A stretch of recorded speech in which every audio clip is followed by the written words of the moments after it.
وأسلم القائلين بسم الله الرحمن الرحيم وتعز من تشاء وتذل من تشاء بعد بلند صلوات اللهم صل على محمد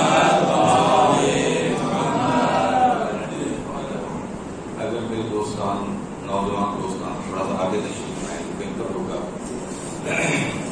نعرہ تکبیر اللہ اکبر، نعرہ تکبیر اللہ اکبر، نعرہ رسالت یا رسول اللہ، نعرہ رسالت یا رسول اللہ، نعرہ حیدری یا علی، نعرہ حیدری یا علی، حسینیت زندہ باد، حسینیت زندہ باد، یزیدیت مرد آباد، یزیدیت مرد آباد. بآواز بلند سلام اللهم صل على محمد وآل محمد.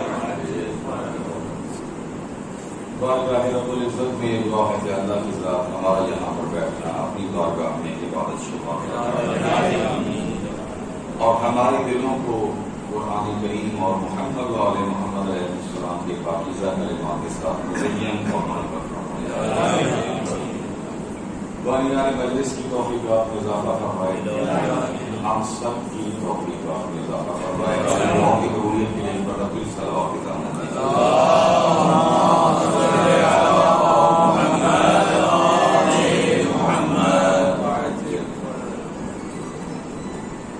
بزرگان کے سامنے علمی ایک گفتگو کی جاتی ہے کہ جہاں پر پڑھے لکھے لوگ موجود ہوں وہاں پر اظہار لہجہ نہیں کرنے چاہیے. لیکن کیا کہتے ہیں کہ بہرحال اپنا سبق جو ہے انسان کو سنانا چاہیے، خود کو بھی سنانا چاہیے، دوسروں کو بھی سنانا چاہیے.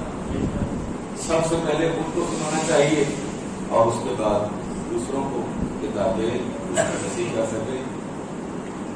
جمعے کا دن ہے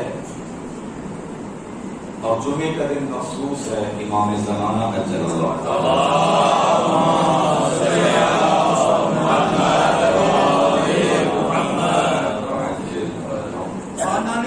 پہ بلند کر صلوات.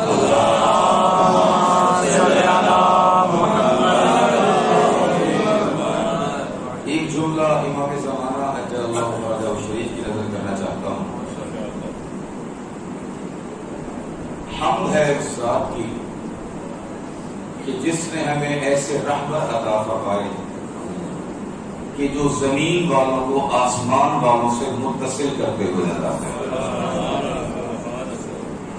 تعریف ہے اس رب کردگار کی کہ زمین پر بھٹکنے والوں کو آسمان کے رستے دکھاتے ہوئے نظر آتے ہیں. اور اگر یہ ہستی کہ جن کو بارہ لال ولایت کہا جاتا ہے، اگر یہ ہستی کائنات میں نہ ہو، لولا الحجۃ لصاحت الارض والسماوات، اگر کائنات کے اوپر حجت نہ ہو تو سارے زمین و آسمان تباہ ہو جائے. سارے زمین اور آسمان تباہ ہو، برباد ہو جائیں. کیونکہ وجہ خلقت، جو خلقت کے مقاصد ہیں، اللہ نے جس مقصد کی خاطر انسان کو خلق فرمایا ہے اور تخلیق فرمایا ہے، اس مقصد کی ہدایت ہے تو ان ہستیوں کے صدقے سے ہے.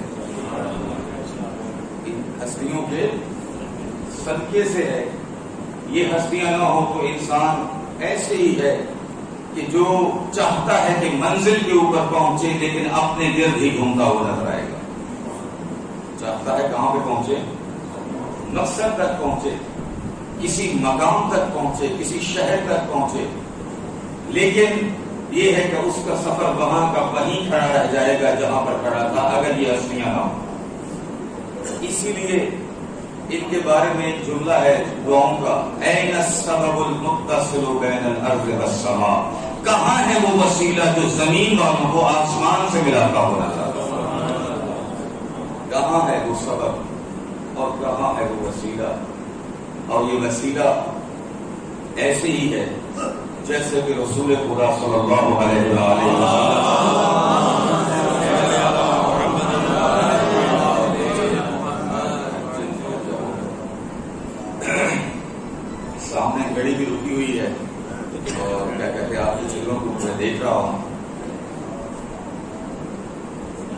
رسول خدا صلی اللہ علیہ وآلہ وسلم کے دور میں ایک شخص نابینا تھا. اس نے کہا کہ یا رسول اللہ میں نماز جماعت میں شریک نہیں ہو سکتا, نماز جماعت میں شریک نہیں ہو سکتا, تو میں کیا کروں؟ کیونکہ میں نابینا ہوں, مجھے رستے کا پتہ نہیں چلتا. تو آپ نے ارشاد فرمایا, توجہ تو ہے نا میری طرف, البتہ کیونکہ آپ سب نماز جماعت پڑھ کے بیٹھے ہیں تو لما تقولون ما لا تفعلون, اس کے تحت میں ایک روایت کو آپ کے سامنے عرض کر سکتا ہوں جو نماز جماعت کے بارے میں ہے. اس کے بارے میں ہے نماز جماعت کی اہمیت اور فضیلت کے اوپر ہے. ایک عالم دین اس حدیث کو ارشاد فرما رہے تھے کہ اگر نماز جماعت ہو رہی ہے, نماز جماعت اور پھر خصوصی ماشاءاللہ سارے نمازی بیٹھے تھے, 80-12 نماز چنگی نماز پڑھی تھی, انہوں واسطے مثال پڑھی مفید. اگر نماز جماعت ہو رہی ہے اور عموماً ہوتا کیا ہے, کوئی نہیں جناب, گھر کھول ہی ہے, توجہ ہے میری طرف, ٹھیک ہے, 2 قدم کا فاصلہ ہے, میں ابھی جماعت تک پہنچ جاؤں گا, ابھی تو ہم چل رہی ہے, سادات غیر سادات بات میں آ رہی ہے, ابھی تو قبلہ جماعتی صاحب ہم پڑھ رہے تھے, ٹھیک ہے, بسم اللہ میں پہنچ جاؤں گا, الحمدللہ رب العالمین تک پہنچ جاؤں گا, بل غیر المغضوب علیہم ولا الضالین تک پہنچ جاؤں گا. توجہ تو ہے نا میری طرف. اگر یہ نہ ہوا تو قل هو اللہ احد اللہ الصمد, بہرحال رکوع تک ہمیں اجازت ہے. ایسا ہے یا نہیں؟ اچھا, پھر چلے اگر پہلی رکعت نہ ہوئی تو دوسری رکعت میں مل جاؤں گا, دوسری رکعت نہ ہوئی, توجہ ہے یا نہیں میرے دوستان کو؟ میں اپنی گل کرتا تھا کیونکہ جنہوں نے مسئلہ نہ پتا ہوگا تو زیادہ مسئلے تو پیدا ہوتے ہیں. ضرور پڑے محمد والے محمد کے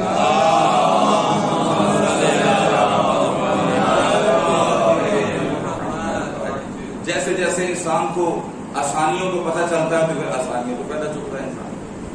اچھا, وہ فرما رہے تھے کہ اگر اس شخص نے جماعت کی پہلی رکعت کو کھو دیا, اس کو پہلی رکعت کو کھو دیا, تو وہ معصوم ارشاد فرماتے ہیں کہ اگر ایک پہاڑ کے برابر بھی راہ خدا میں خرچ کرے وہ ثواب اس کو نہیں مل سکتا. ایک پہاڑ کے برابر بھی راہ خدا میں خرچ کرے وہ ثواب جو اس کے ہاتھوں سے گیا وہ حاصل نہیں ہو سکتا. تو نماز جماعت کا بہت بڑا ثواب ہے.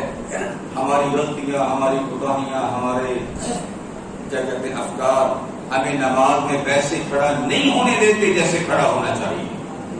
جس طرح کے امام حسن مجتبیٰ نے ہمیں سکھایا ہے, امام حسین علیہ السلام نے سکھایا ہے, جب آپ نماز کے لیے تشریف لاتے تو اس پر لونہ, آپ کا رنگ زرد ہو جاتا. کیا ہو جاتا؟ رنگ زرد ہو جاتا. تب کا اور آپ کے اعضاء کانپنے لگتے, آپ کے اعضاء کانپنے لگتے. لوگ پوچھتے یبن رسول اللہ, یہ آپ کی کیا حالت ہے جو آپ نماز کے لیے تشریف لا رہے ہیں؟ تو اس وقت اللہ کا نمائندہ, رسول خدا کا نواسا اور آپ کے امام یہ فرماتے تو جانتا نہیں میں کس بادشاہ کے سامنے پیش ہو رہا ہوں, میں کس بادشاہ کے سامنے پیش ہو رہا ہوں, جانتا نہیں ہے. تو بہرحال ہماری وہ تو رہی, ہم یہی ہے. اور صاحب مرحوم کا جملہ ہے, بہت اچھا جملہ, انہوں نے ارشاد فرمایا کرتے تھے کہ لوگ بعض کہتے ہیں جناب قبلہ ساڑھی کیڑی نماز, ہماری نمازیں کون سی نمازیں ہیں؟ خدا کریم کی رحمت فرمائے, درجات بلند فرمائے. تو نماز پڑھنا کی پتہ ساڑھی تے نماز نہیں ہوئی نہیں. وہ فرماتے تھے پانی صاف ہو تب آپ کو بجھا دیتا ہے, پانی گندا ہو تب آپ کو بجھا دیتا ہے. درود پڑے گا محمد والے محمد کے ساتھ.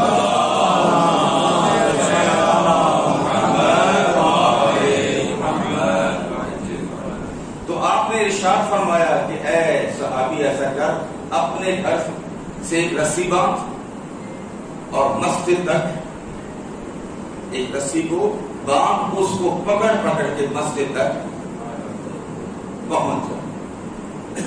رسی کا فائدہ کیا ہے؟ رسی ہاتھ میں ہے، رسی وہیں پہ پہنچائے گی جہاں تک بندھی ہوئی ہے. توجہ ہے یا نہیں ہے؟ رسی جو جس کا کیا کہتے ہیں پہلا سرا بھی معلوم ہے، دوسرا سرا بھی معلوم ہے، کہاں سے شروع ہو رہی ہے، کہاں پہ، توجہ ہے یا نہیں ہے؟ کہاں سے شروع ہو رہی ہے، کہاں پہ ختم ہو رہی ہے، اور درمیان میں کٹ بھی نہیں ہے، کوئی فاصلہ بھی نہیں ہے. انسان آہستہ آہستہ آہستہ منزل تک پہنچ سکتا. درمیان میں خطا، اگر کوئی اور طریقہ کار بتایا جاتا تو ممکن ہے وہ شخص، وہ صحابی خطا کر جاتا، ٹھیک ہے.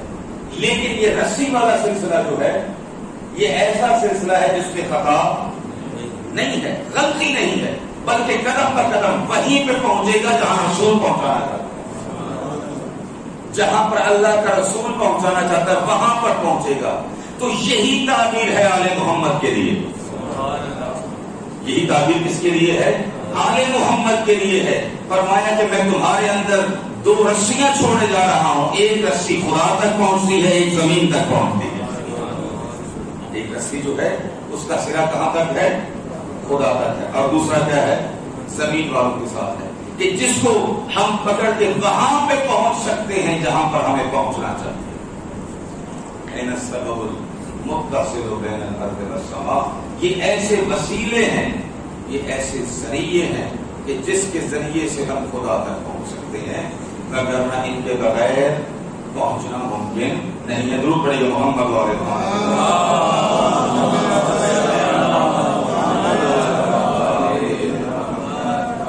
اگر زندگی گزارنی ہے تو ہم کو آل محمد کو دیکھنا ہوگا. اگر زندگی کے طور طریقے سیکھنے ہیں تو آل محمد کو دیکھنا ہوگا. اگر اللہ کی رضا کو سمجھنا ہے تو اس کو دیکھنا پڑے گا کہ اللہ کی رضا جو ہے وہ خارج میں یا اس طرف موجود نہیں کہ جہاں پر ہم دیکھ سکیں کہ خدا بند عالم ہم سے کیا چاہتا ہے.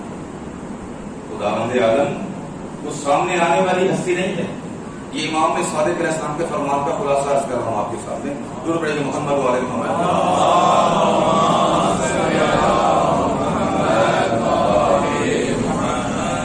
خدا بند عالم نے جو انسان کو تخلیق فرمایا، خلق فرمایا، اس لیے خلق فرمایا کہ تم میری رضا تک پہنچو، خوشنودی تک پہنچو. لیکن وہ خوشنودی کہیں پہ نظر نہیں آتی کہ ہم کس چیز کو دیکھ کے کہیں کہ اس پر میرا اللہ راضی ہے، اس پہ میرے اللہ ناراض ہے، یہ اللہ چاہتا ہے، یہ اللہ نہیں چاہتا ہے، کون سا کام کرنا چاہیے، کون سا کام نہیں کرنا چاہیے، کس سے رک جانا چاہیے اور کس پر چلنا چاہیے، یہ ہمیں علم ہی نہیں ہے. وہ مرکز اور وہ محل جو اللہ کی مشیت کے مرکز ہے وہ محمد والے محمد. جو اللہ کی یہ مشیت کا معنی یہ کہ جو جانتے ہیں اللہ کیا چاہتا ہے، جن کو علم ہے کہ اللہ یہاں پر کیا چاہتا ہے کیا نہیں چاہتا، وہ فقط محمد والے محمد ہے. اور اسی وجہ سے کائنات میں اگر کسی ہستی کی سیرت ہمارے لیے نمونہ بنی تو وہ محمد مصطفیٰ کی ذات. ضرور پڑھے گا محمد والے محمد.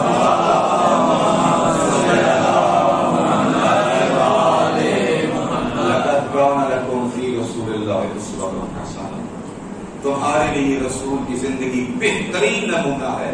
اس کا معنی آئیڈیل بھی کیا جاتا ہے، لیکن آیت اللہ فقیہی یہ فرما رہے تھے آئیڈیل اور اسوا میں فرق ہے. آئیڈیل اور اسوا میں فرق ہے. جو آئیڈیل ہوتا ہے وہ ممکن ہے ایک زمانے کے لیے، ایک قطرے کے لیے، ایک وقت کے لیے آئیڈیل ہو، لیکن دوسرے زمانے میں ممکن ہے کہ وہ آئیڈیل نہ ہو. اسوا اس کو کہتے ہیں جو ہر وقت کے لیے نمونہ عمل ہو، ہر لمحے کے لیے نمونہ عمل ہو، اس کو کہتے ہیں اسوا. اور وہ ہے پیغمبر دو عالم کے ساتھ. اور اس پیغمبر کے بعد وہ الذوات مقدسہ ہمارے لیے آئیڈیل ہیں کہ جو رسول کے نور کا جز ہے، رسول کے نور کا جز ہے، رسول کے وجود کا جز ہے. جیسے عصمت اللہ نے رسول کو عطا فرمائی ہے ویسے ان کو عطا فرمائی ہے. جو لحمکم لحمی و دمکم دمی و سلم لمن سالمکم و حرب لمن حاربکم کی مصداق ہو، جن کی صلح اللہ کے رسول کی صلح کہلائے اور جن کا لڑنا اللہ کے رسول کا لڑنا کہلائے، جس کا خون اور جن کا وجود رسول والا ہو، وہ ہمارے لیے باب میں نمونہ ہے۔ اور اگر وہ ہستیاں نہ ہوں تو نہ قرآن سمجھ میں آتا ہے نہ اسلام سمجھ میں آتا ہے۔ اور یہی وہ ہستیاں ہیں کہ جو ہمیں بتاتی ہوئی نظر آتی ہیں کہ ہم نے کس راستے پہ چلنا ہے، بھٹکنا نہیں۔ اگر یہ دین اسلام کا راستہ یا آخرت کا راستہ اتنا آسان ہوتا تو 1,24,000 نبیوں کی ضرورت نہیں تھی۔ توجہ تو ہے نا میری طرف؟ کتنے نبی؟ 1,24,000 نبیوں کی ضرورت نہیں تھی، اور اس کے بعد 11 ائمہ اور 12 کا غائب ہے۔ ماننا پڑے گا کہ یہ دنیا کے راستے بہت پرخطر ہیں، بہت زیادہ اس میں سختیاں ہیں، مسائل ہیں، مسائل ہیں۔ آج رسول خدا صلی اللہ علیہ وآلہ وسلم کا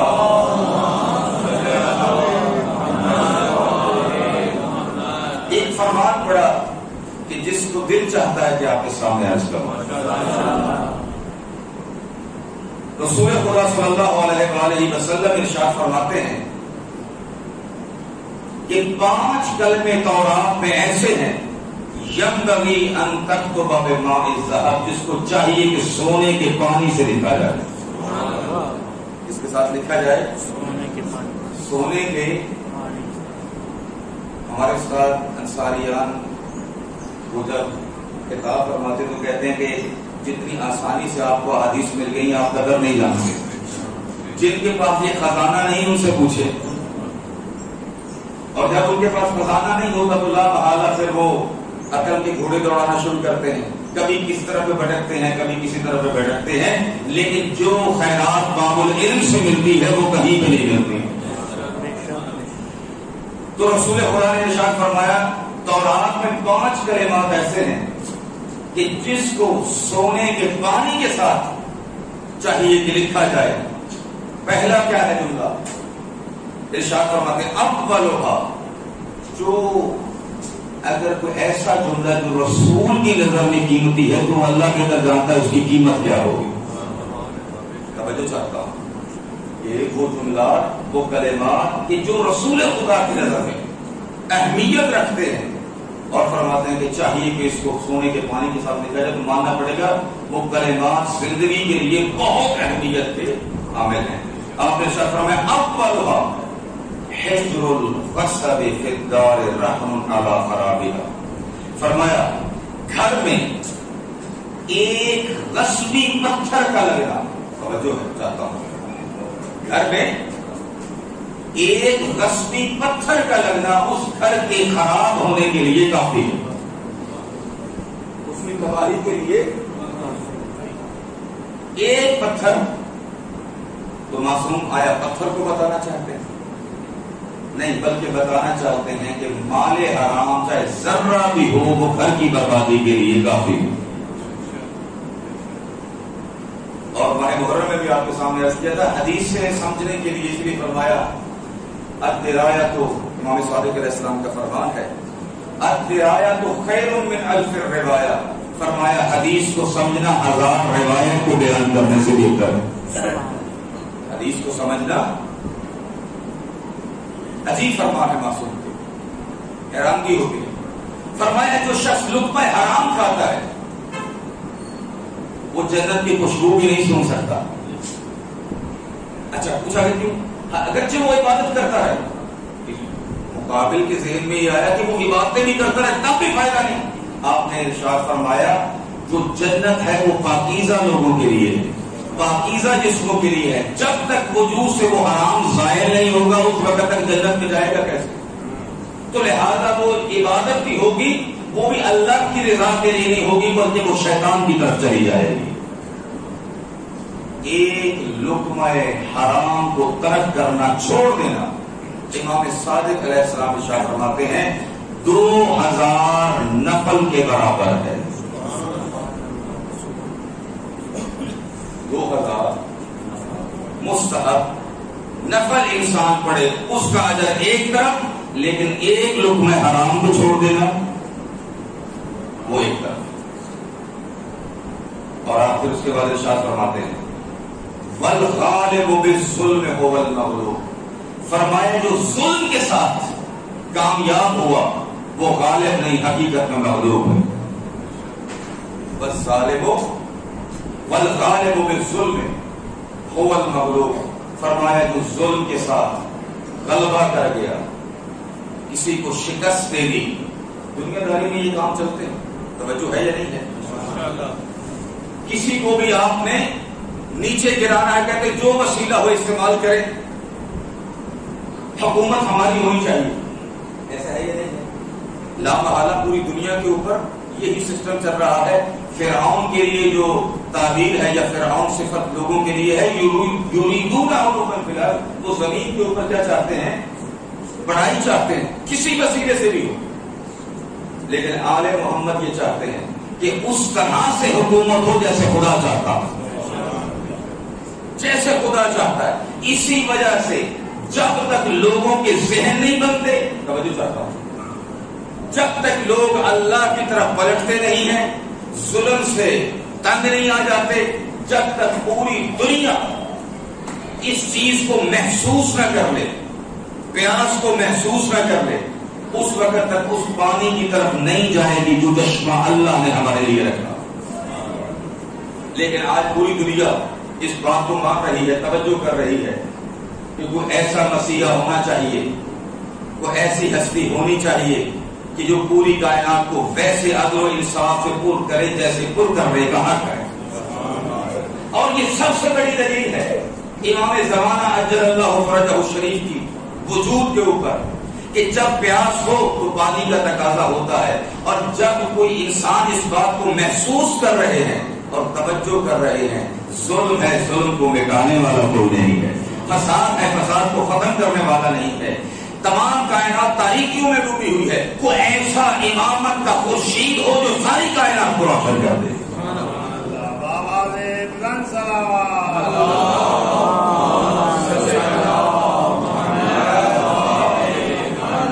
ایسا خورشید امامت کہ جو کائنات کے ذرے ذرے کو روشن کرے. ایسا نہیں کہ ایک مقام کو روشن کرے اور دوسرے مقام کو روشن نہ کرے. سورج کا کام ہی یہ ہے، توجہ ہے یا نہیں ہے؟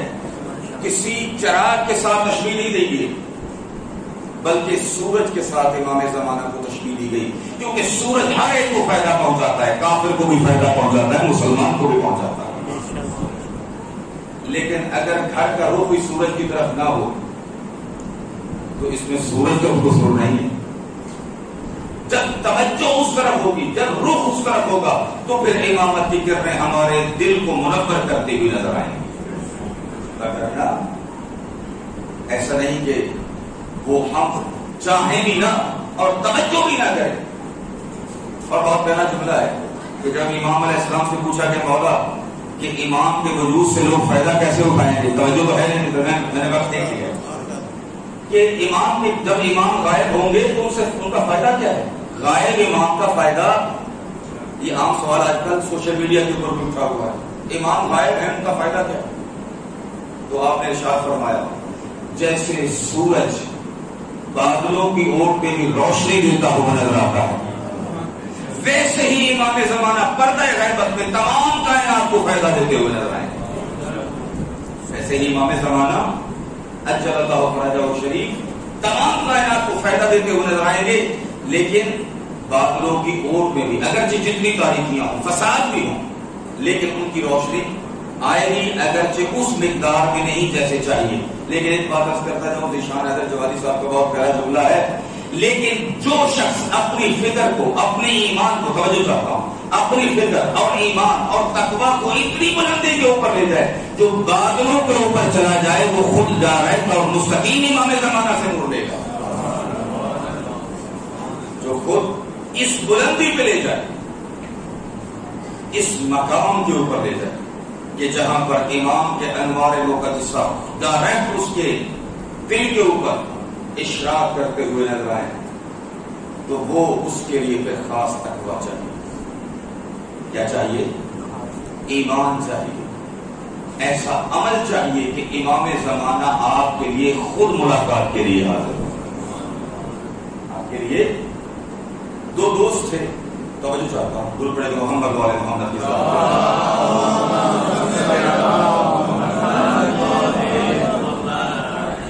آپ کی بھی دوستی ہے، لیکن معصوم ارشاد فرماتے ہیں دوستی ہو تو انسان کی خدا کے لیے ہو. سب سے بہترین دوست وہ ہے کہ جو آپ کو اللہ کی طرف لے کے جائے. کس کی طرف لے کے جائے؟ کیونکہ انسان کی دوستی ہی اس کو خدا کی طرف لے کے جاتی ہے اور اس کی دوستی ہی جہنم کی طرف لے کے جاتی ہے. اسی وجہ سے ہم سب کی دوستی محمد والے محمد کے ساتھ ہے.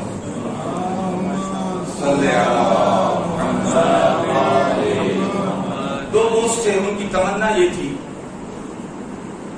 کہ ہم امام زمانہ اجل اللہ فرجہ شریف کے ساتھ ہماری ملاقات.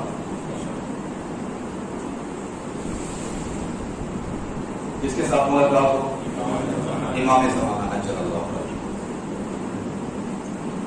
اور ان کو پتا تھا کیونکہ امام زمانہ کبھی حج نہیں چھوڑتے، ہر سال حج کے موقع کے اوپر امام زمانہ اجل اللہ فرجہ شریف تشریف لاتے ہیں. میرے نوجوان دوست بھی اس بات کو سمجھ رہے ہیں. کہتے ہیں کہ یہ دونوں دوست چلے، بہت پرہیزگار تھے، بہت اچھے تھے، صالح تھے، علی ولی کو ماننے والے تھے، 12 اماموں کو ماننے والے تھے، نیک تھے. راستے پہ چلتے چلتے ایک کھیت سے گزرے. کھیت کپڈنڈی سے گزر ہوا. اب لامحالہ کپڈنڈی سے گزرنا جائز ہے کوئی مسئلہ. ایک دوست گندم کی فصل تھی، اس نے ایک سٹے کو توڑا. توجہ چاہتا ہوں، کہتا ہے کہ کتنی اچھی فصل لگی ہوئی ہے، کتنی اچھی فصل ہے، بہترین فصل ہے، اور سٹے کو وہیں پر آئے. مکہ میں حج کیا. یہ شخص پتہ نہیں کتنے عرصے سے امام زمانہ کا منتظر تھا اور دعا کر رہا تھا طواف کرتے کرتے کہ اے کاش میں بھی اپنے مولا کے وجود مبارک کو دیکھ لوں اور نورانی چہرے کی زیارت کر لوں.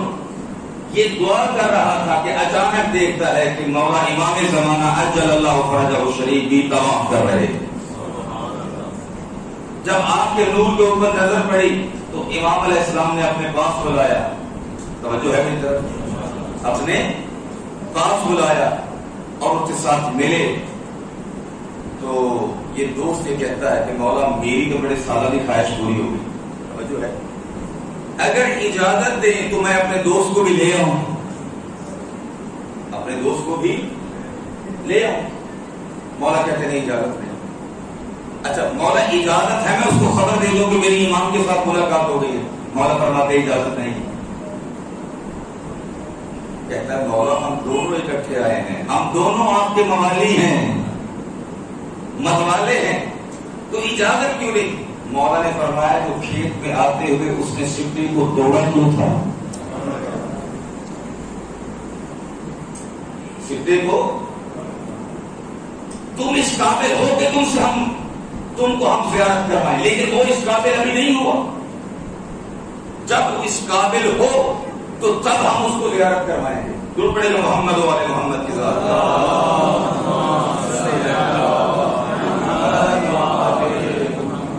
اگر دل چاہتا تو ایک اور واقعہ عرض کروں، اور لیکن تڑی سلوات کا اصلی ابھی بس کریے.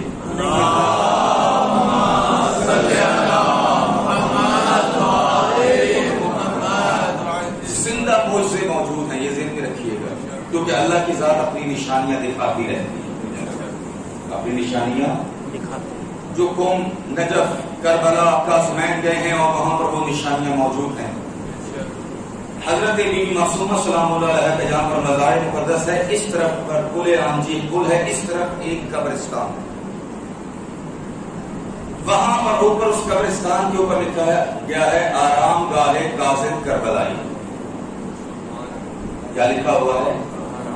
آرام گاہ کاظم کربلائی.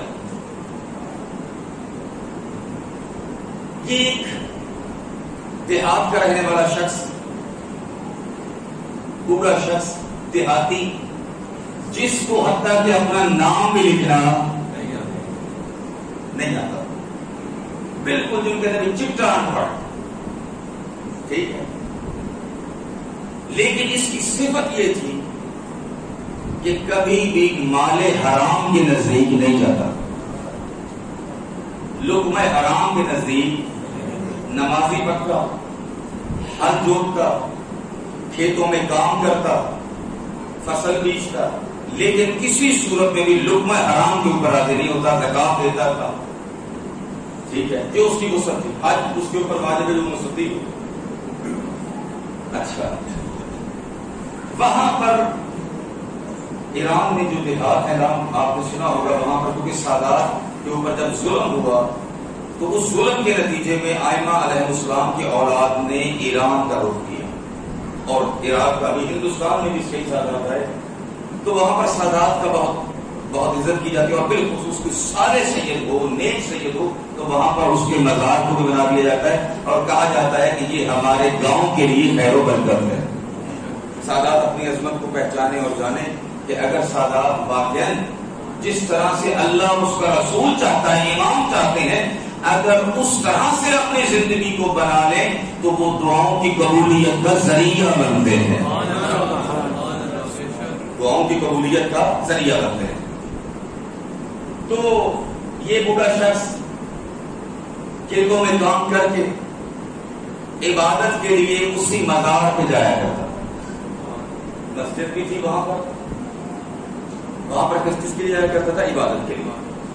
عبادت کرتے کرتے ایک دن بہت زیادہ تھکا ہوا تھا، تھکاوٹ اتنی ہوئی کہ اس کو عبادت کرتے کرتے نیند آ گئی۔ کیا آ گئی؟ نیند آ گئی۔ اس خواب کے عالم میں یہ دیکھتا ہے کہ اس قبر میں جو سید موجود ہیں وہ نیک سید، اس سے یہ کہتے ہیں کاظم کربلائی قرآن پڑھو، کاظم کربلائی، تو کاظم کربلائی کہتے ہیں جناب سید زیادہ کام تو پتہ میں قرآن آندہ ہی کوئی نہیں۔ پھر اس سید نے کہا کہ اے کاظم کربلائی قرآن پڑھو، پھر اس نے کوئی جواب دیا، کہا کہ آؤ میرے پاس۔ اس کو اپنے سینے سے اس سید نے لگایا تو اس کو قرآن سارے کا سارا حفظ ہو گیا، سارے کا سارا قرآن حفظ ہو گیا۔ البتہ ایسا ہی واقعہ مولا علی کے بارے میں بھی ملتا ہے کہ مولا ایک جگہ سے گزر رہے تھے تو ایک جوان گنگنا رہا تھا، جوانہ لفظ ہوتا ہے، جوان کیا کر رہا تھا؟ مولا پوچھا، زازام اس کا نام تھا، مولا نے پوچھا کیا پڑھ رہے؟ اس نے کہا مولا شعر پڑھ رہا ہوں۔ مولا نے فرمایا قرآن نہیں آتا؟ کہا کہ مولا قرآن نہیں آتا، تو مولا نے چند کلمے اس کے کان میں کہے، وہ پورے قرآن کا حافظ ہو گیا۔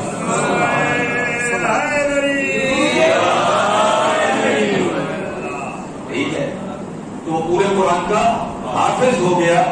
ناطے کے قرآن اگر چاہیں تب بھی اللہ قرآن کا نور دے سکتا ہے، اگر تقویٰ الہی موجود ہو تو اللہ تعالیٰ ناطے کے قرآن تو اپنی جگہ، اگر اس ناطے کے قرآن کا نور اگر سیدوں میں ویسے موجود ہو جیسے ہونا چاہیے تو وہ بھی قرآن کی تعلیم دے سکتے ہیں۔ اچھا، اور یہ واقعہ انقلاب اسلامی سے پہلے کا، اس وقت انقلاب نہیں آیا تھا۔ اب لا محالہ ایسا معجزہ اور ایسی چیز جس کاظم کربلائی نے قرآن دیکھے کبھی نہیں تھی، ان قرآن ہی پڑھتا رہتا، ٹھیک ہے۔ تو یہ واقعہ پہنچا اس ہستی کے پاس جس کی امام زمانہ سے ملاقات ہو گئی، آیت اللہ نجفی مرشی، آیت اللہ نجفی مرشی۔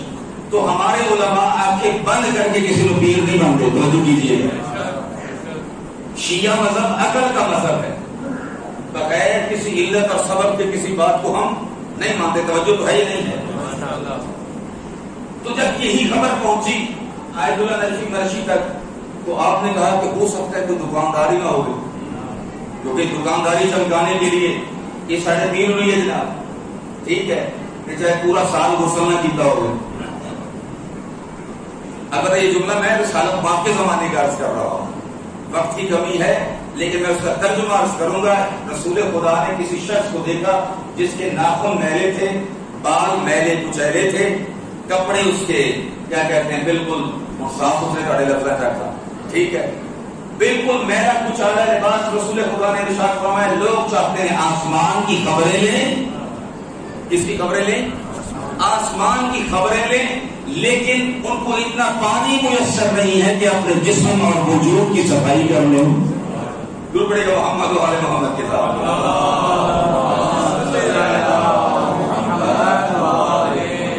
اسلام یہ چاہتا ہے جیسے دل پاک ہو جائے ویسے جسم بھی پاک ہو، اور اگر جسم کا پاک ہونا اللہ کی رضا کے مطابق ہو تو وہ آپ کو اجر بھی دیتا ہو نظر آئے گا.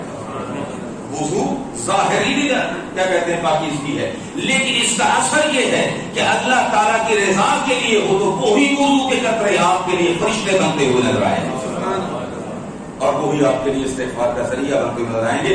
تو آیت اللہ نجمی مرشی نے کہا کہ اس بزرگ کو میرے پاس لے کے آؤ. کس کے پاس لے کے آؤ؟ میرے پاس لے کے آؤ. بزرگ کو لایا گیا.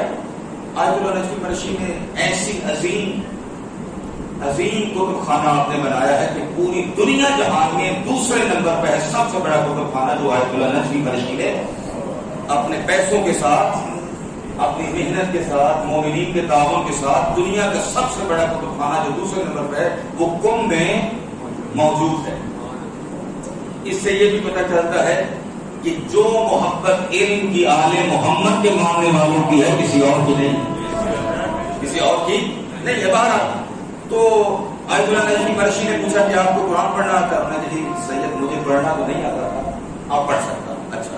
انہوں نے کتاب اٹھائی، کہا کہ کاظم کربلائی قرآن ہے پڑھو اس کو. توجہ ہے میری طرف.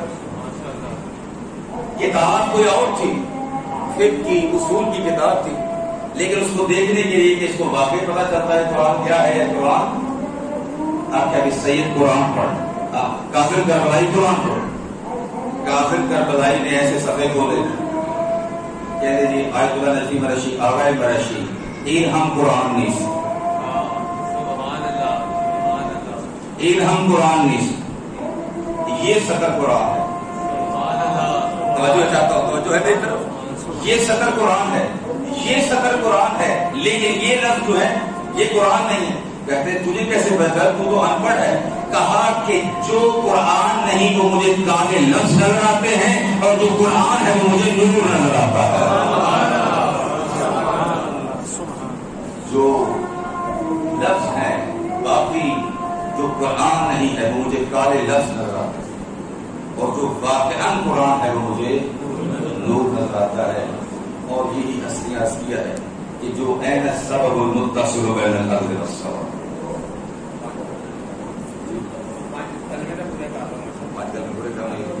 محمد والے محمد کی بات.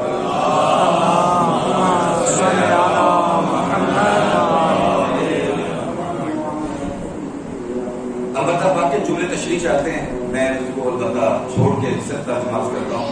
من سفر بالاسم، جو گناہ کے ساتھ کامیاب ہو وہ کامیاب نہیں ہے.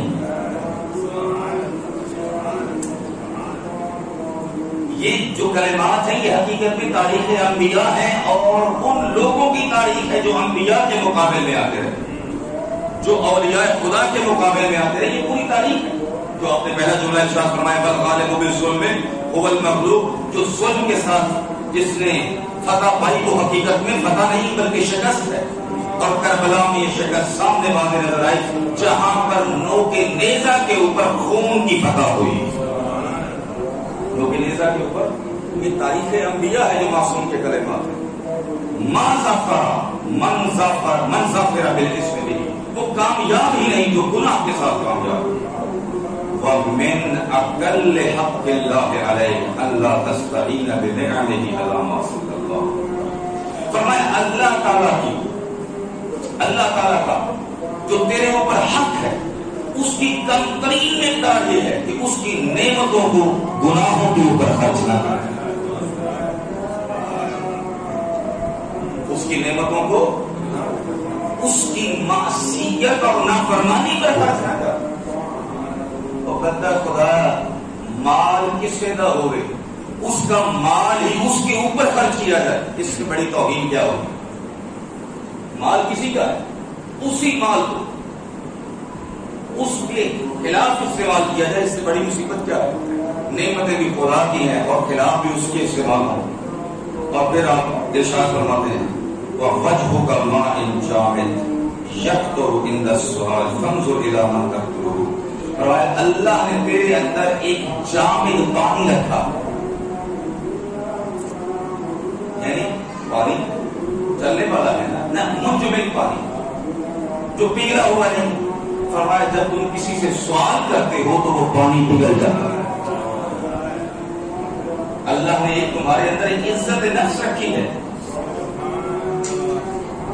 جب تم کسی سے سوال کرتے ہو تو وہ پانی پگھل جاتا ہے، وہ عزت پگھل جاتی ہے، ختم ہو جاتی ہے. فرمایا فانظر الی من تقول، دیکھو کہ تم کس سے سوال کرنا چاہتے ہو، کس کے سامنے اپنی عزت رکھنا چاہتے ہو. کریم کے سامنے رکھنا چاہتے ہو، لعین کے سامنے رکھنا چاہتے ہو. اور سب سے بہتر یہ ہے کہ اس کریم کے سامنے عزت رکھے کہ جو انسان کی عزت کو دوسرے بندوں کے سامنے ظاہر نہیں کر سکتا. کریم الصف، وہ ایسا کریم ہے، ایک ایسا کریم کوئی نہیں. چند جملے آپ کے سامنے مصیبت کر کر، اور وقت بہت زیادہ ہو چکا اور عبادت کے بعد عبادت.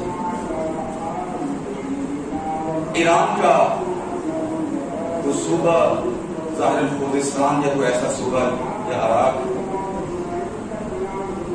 ایک شخص ہے جس کا نام ہے عباس چاوشی. یہ مظلوم کربلا کی زیارت کے لیے جاتا تھا اور قافلے کی صورت میں آیت اللہ حسین گنجی نے یہ واقعہ لکھا ہے اور شاید مسائل کے لیے یہ لکھا. یہ قافلے کی صورت میں کربلا جایا کرتے تھے. کہتے ہیں ایک مرتبہ یہ قافلہ لے کے کربلا گیا اور جب جمعرات شب جمعہ کربلا معلی پہنچا. اللہ تعالی ہمیں بھی کربلا معلی دکھائے. جب یہ کربلا معلی پہنچا شب جمعہ تھی اور شب جمعہ مولا حسین علیہ السلام کی زیارت کا دن، زیارت کی رات. اب کربلا کے آداب میں سے یہ ہے کہ وہاں پر خوشبو لگانے کی ضرورت نہیں ہے کیونکہ آپ غریب مظلوم کو غصہ دینے کے لیے جا رہے ہیں. وہاں پر اچھا کھانے کی ضرورت نہیں کیونکہ آپ کا مظلوم امام 3 دن کا پیاسا گیا. وہاں پر اچھے کپڑے پہننے کی ضرورت نہیں ہے کیونکہ آپ کا مظلوم امام 3 دن تک ریگے کربلا کے اوپر بھی کفن پڑا رہا. تو جب یہ پہنچے کربلا میں، نماز پڑھی، نماز کے بعد کہا کہ ہم مسافر خانے بعد میں جائیں گے، پہلے حسین کو پرسا دیتے ہیں. پہلے مظلوم کربلا کو غصہ دے لیں. یہ لوہا بھی بڑھتا تھا، اللہ لوہا خانوں کو سلامت رکھے. یہ لوہے بھی بڑھتے تھے. لوہے والی ڈائری اور وہ کاپی لائی ہے. کہتے ہیں کہ میں نے لوہے کو کھولنا شروع کیا کہ کون سا لوہا پڑھو. جب کاپی کھولتا تو علی اکبر کا لوہا سامنے رکھا.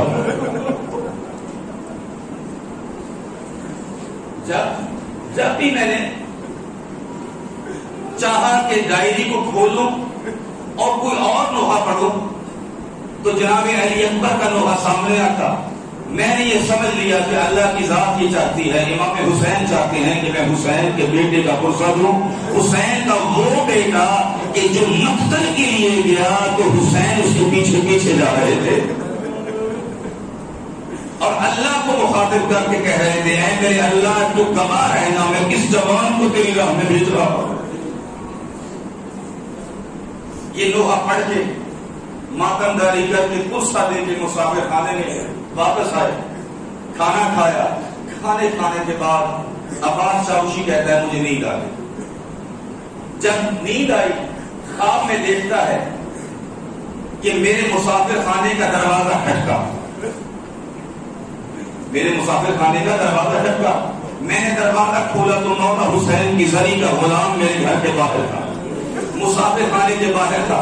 کہا کہ اے عباس تمہیں حسین ملنے کے لیے آ رہے ہیں. اجرکم علی اللہ، اللہ آپ کو سوائے حسین کے غم کی کوئی غم نہ دے. تم کو حسین ملنے کے لیے آ رہے ہیں. کہا کہ ٹھہرو میں اپنے ساتھیوں کو بلا دوں مظلوم کربلا کے استقبال کے لیے. میں ان کو بلا لوں. یہ تیزی سے گیا اپنے ساتھیوں کے پاس. کہا جس کو ملنے آئے تھے وہ تمہیں ملنے کے لیے آ رہا ہے.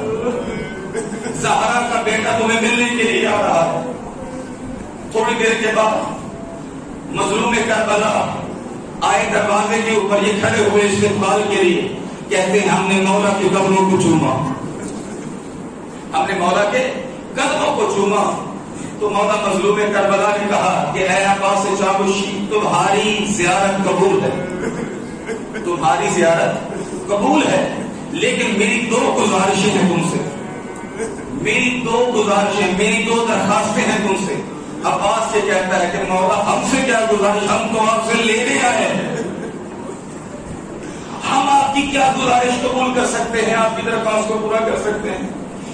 تو مظلوم کربلا کہتے ہیں میری دو درخواستیں ہیں. ایک یہ درخواست ہے جب واپس جانا ایران تو وہاں پر مجلس اذا ہوتی ہے، اور مجلس اذا میں ایک بزرگ ہے جو اداکاروں کی جوتیاں سیدھی کرتا ہے. مجھ حسین کا سلام اس کو دے دینا، مجھ حسین کا سلام اس کو دے دینا. اور دوسری بات یہ ہے عباس جب بھی آنا میری قبر کے اوپر علی اکبر کا دوہا نہ پڑھنا. اجرکم علی اللہ. امام صادق یہ ارشاد فرماتے ہیں، سجدے میں دعا کی امام صادق نے، اے اللہ رحمت کر ان دریا اور نالوں کے اوپر جو میرے جد مظلوم کے اوپر اٹھتے ہیں. اے عباس علی اکبر کا دوہا میری قبر کے اوپر نہ پڑھنا. مولا میں نے غلط پڑھا ہے. کہا غلط نہیں پڑھا. آج شب جمعہ تھی، تمام انبیاء میری زیارت کے لیے آئے تھے، میرے جد بھی میری زیارت کے لیے آئے، میری ماں زہرا بھی میری زیارت کے لیے آئی ہے. جب سے تو نے یہ دوہا پڑھا ہے اس وقت سے زہرا رو رو کے لشکر گئی ہے. اے عباس میری قبر کے اوپر علی اکبر کا دوہا نہ پڑھنا. میں کہوں گا مولا اس وقت آپ کی کیا حالت ہوگی جب جلال رشید زین سے زمین کے اوپر آیا اور کس طرح سے پہنچے حسین علی اکبر کی میت کے اوپر. آنکھوں کا نور چلا گیا اور مولا جب آئے ہیں قبر علی، جب میت علی اکبر کے اوپر دیکھا کہ جوان کے سینے میں برچھی ہے اور جوان کو سکون نہیں آ رہا. مولا نے اپنے رخسار کو علی اکبر کے رخسار پہ رکھا کہ شاید جوان کو سکون آ جائے، لیکن جوان کو سکون نہیں آیا. کہا اب دنیا بعدک الافا، علی اکبر تیرے بعد دنیا کھا. ابو کا فریدن فریدا، علی اکبر بابا تنہا رہ گئے. بس یعلم الذین ظلموا ایم منقلب ینقلبون. اللهم صل علی